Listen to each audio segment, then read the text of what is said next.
Clément Zongo, bonjour. Bonjour. Merci d'être sur ce plateau. Merci à vous. Comment vous portez-vous? Oui, ça va. Vous avez une très belle coiffure. Merci. C'est artistique. Ouais. Dites-moi, comment vous êtes venu à la coiffure artistique? Et il faut savoir que je suis déjà une coiffeuse depuis 2009. D'accord. Et je suis rentrée dans le domaine de la coiffure artistique lors d'une révélation en 2020. Et lors du Covid 2020, et j'étais couchée et on était confinés à la maison. Et je devrais reprendre le travail, c'était un lundi. Et le dimanche nuit, j'ai fait un rêve. Et dans mon rêve, j'ai transformé une coiffure que moi-même, je ne connaissais pas l'histoire de la coiffure.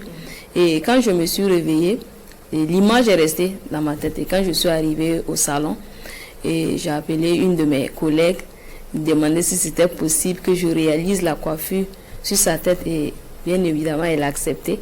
Et j'ai réalisé la coiffure. Et quand j'ai réalisé la coiffure, c'était comme une sorte de statue façon. Et moi aussi, j'ai essayé de transformer ça en une jeune fille, faire des petites jupes pour porter à la coiffure. Et j'ai balancé sur les réseaux sociaux et j'ai vu que ça a vraiment plu à les gens vraiment. Donc, l'inspiration est venue de par là.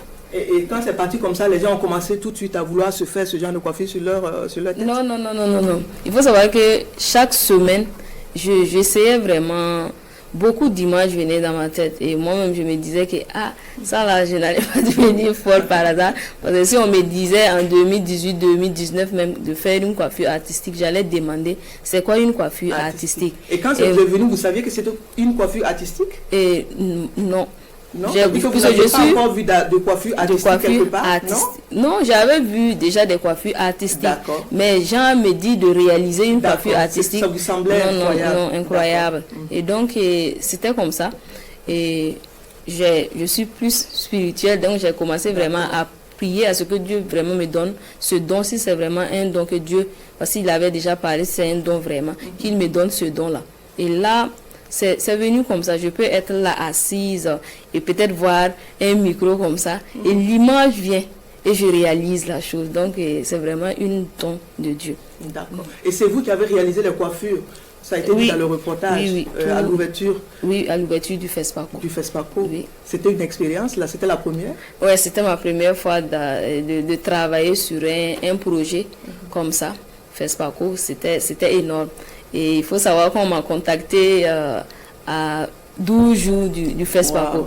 Et donc, c'était vraiment un défi pour moi de pouvoir vraiment réaliser ces coiffures. Et vraiment, je pense que j'ai relevé le défi. D'accord. Et à part ça, dans le quotidien, comment ça se passe? Est-ce qu'il y a de l'affluence? Est-ce que c'est le citoyen lambda, je veux dire, les femmes qui viennent juste pour se coiffer, ou c'est juste vraiment des coiffures pour des artistes, pour des manifestations artistiques? Non, il faut savoir, je suis déjà coiffeuse. J'ai fait une formation en coiffure et déjà je fais des coiffures ordinaires, des coiffures simples. Les coiffures artistiques viennent joindre parce que vu que les gens n'ont pas l'habitude de voir vraiment, ils ont l'habitude de voir ça ailleurs, mais au Burkina, voir vraiment une coiffure artistique, quand on parle d'artistique, c'est des coiffures qui passent des messages, tout. Et ces genres de coiffures, c'est surtout lors des événements, lors des défilés, lors des tournages de clips. Donc, on ne peut pas faire une coiffure comme ça pour se balader à Ouagadougou. Donc, c'est pas possible. Et c'est ça. D'accord. Est-ce que ce volet coiffure artistique, c'est un métier qui nourrit son homme? Bon, au Burkina, pas encore. Oula. Pas encore. Parce que le travail qui est derrière ce truc-là, ça prend vraiment beaucoup de temps. Et quand tu donnes, des fois, le prix, même les gens disent non, on ne peut pas faire ça. Et pourtant, le matériel, même déjà, pour faire réaliser vraiment une coiffure. Donc, je peux dire qu'au Burkina, les gens ne connaissent pas ça d'abord. Trop. Et quel est votre public cible alors? Quelles sont les structures ou les personnes qui viennent vous voir le plus spontanément? Bon, c'est plus les artistes. Les artistes pour les clips ou bien les spots publicitaires de fois. Et je pense que c'est pour le moment, c'est ça, d'abord. Oui. Et j'ai eu également aussi, on m'avait même dit d'envoyer mes trophées. J'ai oublié. Ah, vous avez reçu des trophées de distinction? Oui. À quelle occasion? En 2021, j'ai participé à un concours à Abidjan. Et on était parti sur 52 candidats.